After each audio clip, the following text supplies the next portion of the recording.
तो हेलो प्यारे दोस्तों, कैसे हैं आप सभी। उम्मीद करते हैं कि सभी अच्छे ही होंगे। तो दोस्तों यहाँ पर आप लोग देख सकते हैं क्लास 9th का मंथली एग्जामिनेशन दिसंबर 2023 का ओरिजिनल क्वेश्चन पेपर है। 110% ओरिजिनल प्रश्न पत्र है। जिस प्रकार से आपका साइंस और सोशल साइंस का लड़ गया था, उसी प्रकार से भी प्रश्न आपके एग्जाम में सेम टू सेम लड़ेगा। मैथमेटिक्स का, गणित का और इसका विषय कोड आपका एग्जाम का रहेगा 110 विषय कोड रहेगा। ठीक है, मेरा नाम है प्रकाश, आप देख रहे हैं गुरु मिंटर स्टडी पॉइंट। ठीक है, तो चलिए यहाँ पर हम लोग चलते हैं। ऑब्जेक्टिव और सब्जेक्टिव दोनों क्वेश्चन को बारी बारी से देखेंगे। ठीक है, चलिए पहले हम लोग ऑब्जेक्टिव क्वेश्चन को यहाँ पर देख लेते हैं। यहाँ पर आपको 30 में 25 क्वेश्चन का जवाब देना है। मैं आप सभी विद्यार्थियों को पूरा का पूरा जवाब दूंगा।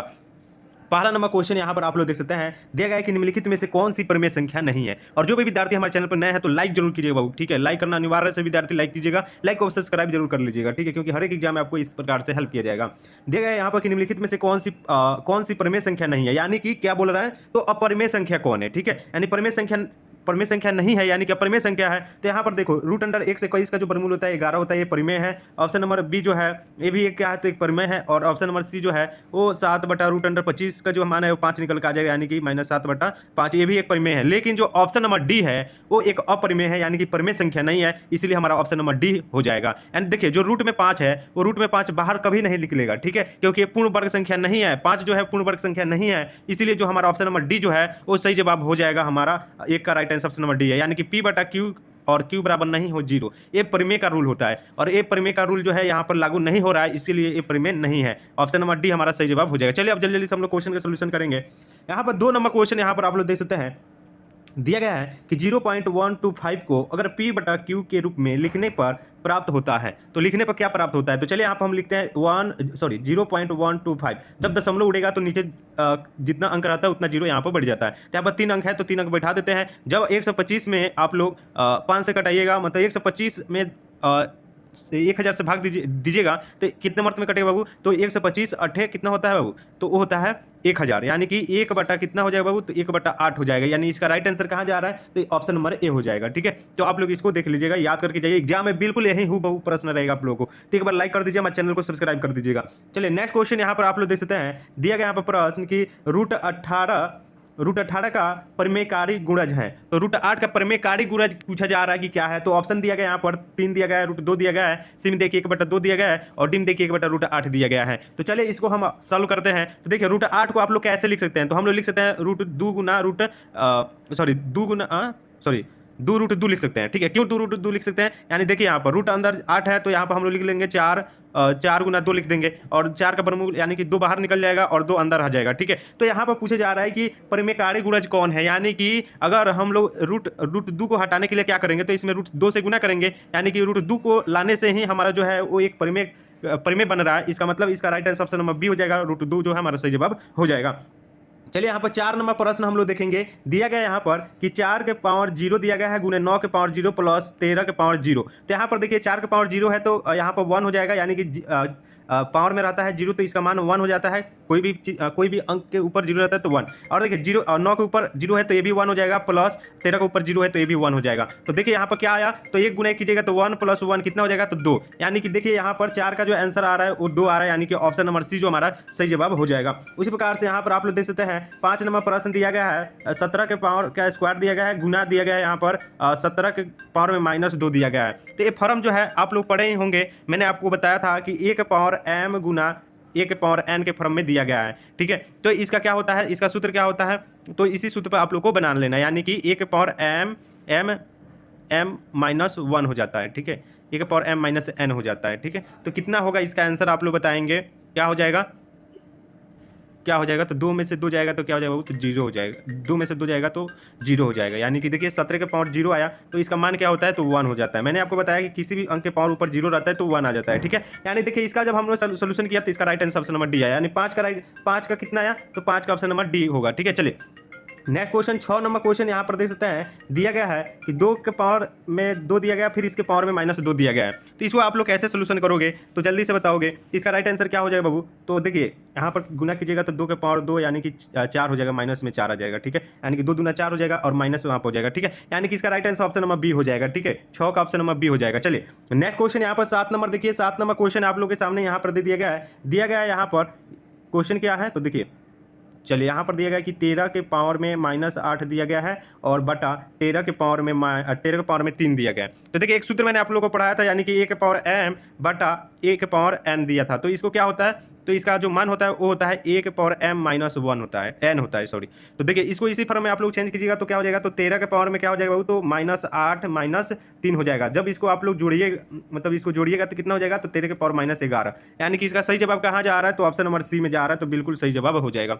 उसी प्रकार से यहाँ पर देख सकते हैं 8 नंबर क्वेश्चन दिया गया है कि निम्नलिखित में से कौन दो चर में रैखिक समीकरण नहीं है, मतलब दो चर वाले रैखिक समीकरण नहीं है, दो चर वाले रैखिक समीकरण नहीं। चलिए इसका राइट आंसर क्या होगा, देखिए 8 का बिल्कुल सही जवाब जो है वो ऑप्शन नंबर ए हो जाएगा। दो चर समीकरण कौन, दो चरों वाला रैखिक समीकरण नहीं है, ठीक है। तो चलिए ऑप्शन नंबर ए मारिएगा, 8 का तो बिल्कुल सही जवाब हो जाएगा। चलिए नेक्स्ट क्वेश्चन यहाँ पर आप लोग देख सकते हैं, यहाँ पर बिल्कुल ओरिजिनल यही प्रश्न आप लोग एग्जाम में आएगा जो हम कर रहे हैं तो कर रहे हैं, ठीक है। चलिए यहाँ पर आप लोग देख सकते हैं दिया गया दिसंबर 9 यानी 9 के यहाँ पर लिखा होगा, 11 का 11 लिखा हुआ रहता है, ठीक है, तो इसी ध्यान में रखिएगा। चलिए 9 नंबर क्वेश्चन पर हम लोग आ चुके हैं। दिया गया कि यदि x बराबर 0 और y बराबर 2 है तो यहाँ पर दिया गया समीकरण x - 2y बराबर k का हल है। चलिए इसको हम लोग सोल्यूशन करते हैं। तो यहाँ पर देख सकते हैं दिया गया यहाँ पर कितना दिया समीकरण, तो दिया गया x - 2y बराबर k, ठीक है, k का मान आपको निकालना है, ठीक है। तो देखिए x के जगह पर क्या रखना है, तो आपको 0 रख देना है, तो x के जगह पर हमने 0 रख दिया, -2, y के जगह पर कितना दिया 2, यानी कि 2 × 2 हो जाएगा यहाँ पर बराबर k, यानी कितना आ रहा है बाबू, तो देख सकते हैं यहाँ पर 2 दूना 4 यानी कि -4 बराबर k, यानी कि k का मान कितना आ रहा है, तो -4, यानी कि इसका राइट आंसर क्या हो जाएगा, तो ऑप्शन नंबर हमारा सी से जवाब हो जाएगा। उसी प्रकार से हम लोग 10 नंबर क्वेश्चन देखते हैं कि रैखिक समीकरण यहाँ पर दे दिया गया है 4x + 7y बराबर 122 दिया गया है। तो यहाँ पर आप लोग देख सकते हैं ax + by बराबर c बराबर 0 से तुलना में करने पर b का मान होगा, तो b का मान पूछा जा रहा है। तो हम लोग जानते हैं बाबू कि आप लोग को मैंने पढ़ाया होगा, चर जब पढ़ा रहे थे तो दो चर वाला रैखिक समीकरण, तो यहाँ पर मैंने पढ़ाया था कि आपको a हो गया a1 हो गया, a हो गया b1 हो गया और a हो गया c1 हो गया, ठीक है। तो यहाँ पर b1 का मान पूछा जा रहा है, तो b का मान कितना दिया गया बाबू, तो b का मान दिया गया यहाँ पर 7, यानी तो इसका राइट आंसर क्या हो जाएगा, तो 7, यानी कि option number B right answer हो जाएगा, ठीक है। चलिए नेक्स्ट क्वेश्चन यहाँ पर देख सकते हैं 11 नंबर क्वेश्चन यहाँ पर दिया गया। आप लोग जो विद्यार्थी लाइक नहीं कर रहे हैं ना, वो दिल से, अपना दिल से एक बार लाइक कर दीजिएगा बाबू, और जल्दी से जो है वो कम से कम यहाँ पर 200 लाइक आप लोग को पुगाना है, ठीक है। इस वीडियो पर 200 लाइक कम से कम पुगा देना है, ठीक है। चलिए यहाँ देखिए दिया गया प्रश्न की समीकरण x बराबर 4y + 7 का हल है, तो समीकरण x + 4y + 7 का हल क्या होगा, इसका आंसर आप लोग को बताना है। चलिए जब इसको आप लोग हल कीजिएगा तो क्या होगा बाबू, तो 11 का राइट आंसर क्या हो जाएगा, तो निकल के आएगा एक अपरिमित रूप से अनेक हल, यानी कि 11 का सी सही जवाब हो जाएगा। चलिए 12 नंबर क्वेश्चन देखिए दिया गया है कि x अक्ष पर समीकरण है, तो x अक्ष पर समीकरण है, तो देखिए x अक्ष पर जब x अक्ष पर कोई समीकरण, मान लीजिए कि यहाँ पर x अक्ष पर समीकरण है, तो ये किसके सामने जाएगा, तो y वाला का सामने जाएगा, यानी कि इसका राइट आंसर क्या होगा, तो y बराबर 0 हो जाएगा, यानी कि ऑप्शन नंबर ए हो जाएगा 12 का। चलिए नेक्स्ट क्वेश्चन देखते हैं 13 नंबर क्वेश्चन यहाँ पर देखिएगा दिया गया है कि यदि बिंदु यहाँ पर, बिंदु कट गए यार, देखिए बिंदु यहाँ पर 8,28 का x निर्देशांक कितना होगा, x निर्देशांक पूछा जा रहा है ना। तो चलिए इसका राइट आंसर क्या होगा, तो x निर्देशांक क्या होता है बाबू, तो x निर्देशांक क्या होता है, तो वो मैं आप लोग को बता, यहाँ पर दिया गया था -8 + 28, तो इसका x निर्देशांक पूछा जा रहा है, तो x निर्देशांक a हो गया, x हो गया और a हो गया y, तो x निर्देशांक कितना होगा, तो -8 हो जाएगा, यानी कि ऑप्शन नंबर जो है 13 का a हो जाएगा, ठीक है। चलिए अब हम लोग 14 नंबर क्वेश्चन यहाँ पर देख सकते हैं, दिया गया है यदि 14 नंबर क्वेश्चन क्या है, तो दिया गया कि बिंदु 3,-10 किस चतुर्थांश में है। तो मैंने आप लोग को एक ट्रिक बताया हुआ था, यहाँ पर ध्यान देखिएगा, सभी विद्यार्थी यहाँ पर ध्यान दीजिए, एक बार लाइक कीजिए हमारे चैनल को, क्योंकि यही ओरिजिनल प्रश्न पत्र आपके एग्जाम में रहेगा। ऑब्जेक्टिव सब्जेक्टिव कैसे डाउनलोड करना है सभी मैं बताऊंगा, ऑब्जेक्टिव सब्जेक्टिव इस वीडियो इस लास्ट में आपको सब्जेक्टिव भी मैं समझाने वाला हूँ, ठीक है। चलिए यहाँ पर देख लीजिए आप लोग, क्वेश्चन का नंबर था तो 14 नंबर, यहाँ पर देखिए, यहाँ पर पहला चतुर्थांश में रहता है प्लस प्लस, यानी कि हो गया बड़ा एक्स, यहाँ पर देखिए यहाँ पर एक्स रहता है, यहाँ पर एक्स डैश रहता है, और ऊपर हो गया वाई और नीचे हो गया वाई डैश, ठीक है। ये चीज ध्यान में रखिएगा। एक्स वाला को हम लोग कहते हैं बड़का पहुना, क्योंकि सबसे पहले जो होता है एक्स का चिन्ह लिखाता है, ठीक है, वो इधर वाला एक्स हो या फिर इधर वाला एक्स हो, ठीक है, जो एक्स है उसी का चिन्ह लिखाता है, यानी कि देखिए जो इधर वाला एक्स रहता है ना, इधर वाला, तो इधर वाला जो है वो बड़का पहुना है, और इधर वाला का जो एक्स है वो प्लस में रहता है एक्स, तो प्लस पहले लिखा गया, और इधर वाला जो एक्स रहता है एक्स डैश, तो इधर माइनस में रहता है तो पहले माइनस लिखा जाता है, फिर इधर वाला, इसमें आएंगे हम लोग इसमें, तो इसमें भी पहले माइनस लिखाता है, ठीक है, और फिर जब इस वाला चतुर्थांश में आएंगे चतुर्थांश में, तो इसमें जो होता है प्लस होता है, ठीक है। चलिए और पहला में हो गया प्लस प्लस, दूसरा का में हो गया माइनस प्लस, और तीसरा का में हो गया माइनस माइनस, और चौथा में हो गया प्लस माइनस। तो देखिए यहाँ पर आ रहा है हमारा, क्या आ रहा है यहाँ पर देखिए 14 नंबर में, तो 14 नंबर में आ रहा है 3,-10, यानी कि इसका राइट आंसर क्या होगा बाबू, तो इसका राइट आंसर हो जाएगा चतुर्थ में, ठीक है, यानी कि ऑप्शन नंबर डी हो जाएगा, ठीक है, 14 का डी हो जाएगा, ठीक है। चलिए बहुत अच्छा। चलिए नेक्स्ट क्वेश्चन यहाँ पर आप लोग देख सकते हैं 15 नंबर क्वेश्चन यहाँ पर दिया गया ना। चलिए 1 मिनट, चलिए यहाँ पर 15 नंबर क्वेश्चन दिया गया है, ध्यानपूर्वक देखिएगा कि बिंदु दे दिया गया है और पूछा जा रहा है कि कोटि क्या होगी, इसकी कोटि क्या होगी। मतलब यहाँ पर दिया गया कोटि मतलब क्या होता है बाबू, तो यहाँ पर देखिए एक्स वाला को हम लोग कहते हैं कोटि, सॉरी एक्स वाला को भुज कहते हैं और वाई वाला को कोटि कहते हैं। यानी कि ये हो गया एक्स, तो इसको भुज कहेंगे हम लोग, ठीक है। यहाँ पर देखिए भुज कहेंगे और वाई वाला को हम लोग कोटि कहते हैं, ठीक है। वाई वाला को हम लोग कोटि कहते हैं, ठीक है। यहाँ पर कोटि पूछा जा रहा है तो 9 जो है कोटि हो जाएगा, तो ऑप्शन नंबर बी जो हमारा राइट आंसर हो जाएगा। चलिए एक बार लाइक कीजिए सभी विद्यार्थी जल्दी से जोरदार तरीके से। यहाँ पर देखिए 16 नंबर क्वेश्चन दिया गया है कि वृत्त की सबसे बड़ी जीवा कहलाती है। तो वृत्त की सबसे बड़ी जो जीवा होती है वो क्या कहलाती है, तो व्यास कहलाती है। मैंने आप लोगों को कितना बार पढ़ाया था 10th क्लास में, ये सभी 9th में पूछा गया, ठीक है। वृत्त की सबसे बड़ी जीवा कहलाती है तो व्यास कहलाती है। चलिए नेक्स्ट क्वेश्चन यहाँ पर देख सकते हैं, दिया गया है कि यदि MAB बराबर 50 डिग्री तो MBA बराबर क्या होगा। जब इसको आप लोग सोल्यूशन कीजिएगा तो 180 डिग्री निकल के आएगा, यानी कि ऑप्शन नंबर सी हो जाएगा 17 का। 18 नंबर क्वेश्चन दिया गया है कि यदि किसी वृत्त की त्रिज्या अगर यहाँ पर 17.5 सेंटीमीटर हो तो वृत्त की अधिकतम लंबाई वाली जीवा क्या हो जाती है। तो इसका जब स्क्वायर कीजिए क्या हो जाएगी, तो हो जाएगी बहु 35 सेंटीमीटर हो जाएगी, यानी कि 18 का क्या होगा, तो 18 का ऑप्शन नंबर सी हो जाएगा। चलिए 19 नंबर क्वेश्चन यहाँ पर देखिए, 19 नंबर क्वेश्चन देखिए, यदि किसी वृत्त की जीवा की लंबाई अगर यहाँ पर देख सकते हैं 6 सेंटीमीटर है तो केंद्र की जीवा पर डाला गया लंब की लंबाई 4 सेंटीमीटर तो क्या होगा। देखिए यहाँ पर मैं आप लोग को समझाता हूँ। यहाँ पर दिया गया कि यदि किसी वृत्त की जीवा, यानी कि हो गया वृत्त की जीवा, ठीक है। यदि किसी वृत्त की जीवा की जो लंबाई है वो 6 सेंटीमीटर है, ठीक है। तो यहाँ पर केंद्र से जीवा पर डाला गया लंब की लंबाई, यहाँ पर देखिए केंद्र पर जीवा पर डाला गया जो लंबाई है वो 4 सेंटीमीटर है, ठीक है। तो इसकी त्रिज्या क्या होगी, 1 मिनट हो तो त्रिज्या की लंबाई क्या होगी। जो इसकी त्रिज्या की लंबाई है ना, ये पूछा जा रहा है कि क्या होगी, ठीक है। तो इसकी जब त्रिज्या का जो लंबाई आप निकालिएगा तो क्या हो जाएगा, तो लंबाई निकालने के लिए क्या कीजिएगा आप लोग, तो यहाँ पर ध्यानपूर्वक देखिए, तो हो जाएगा यहाँ पर हो जाएगा 6 का स्क्वायर माइनस 4 का स्क्वायर, यानी कितना हो जाएगा, तो 6 × 36 माइनस 16, 36 माइनस 16, इसकी लंबाई कितना आएगा ना, 36 माइनस 16। यहाँ पर ध्यानपूर्वक देखिएगा तो कितना बचेगा बाबू, इसमें कुछ गड़बड़ हो रहा है। यानी देखिए कितना नंबर क्वेश्चन था हम लोग बना रहे थे, तो यहाँ पर आप लोग देख सकते हैं 19 नंबर। 19 का राइट आंसर क्या हो जाएगा बाबू, तो इसका बिल्कुल सही जवाब जो आ रहा है वो हो जाएगा 5 सेंटीमीटर, यानी कि ऑप्शन नंबर डी हो जाएगा। चलिए हम इसको बाद में बनाते हैं। चलिए 20 नंबर क्वेश्चन दिया कि यदि PQ में RS ओ केंद्र वाले एक वृत्त की जो समान जीवाएं इस प्रकार हैं कि यहाँ पर क्वेश्चन दिया गया। चलिए इसका आंसर मैं डायरेक्ट बता देता हूँ।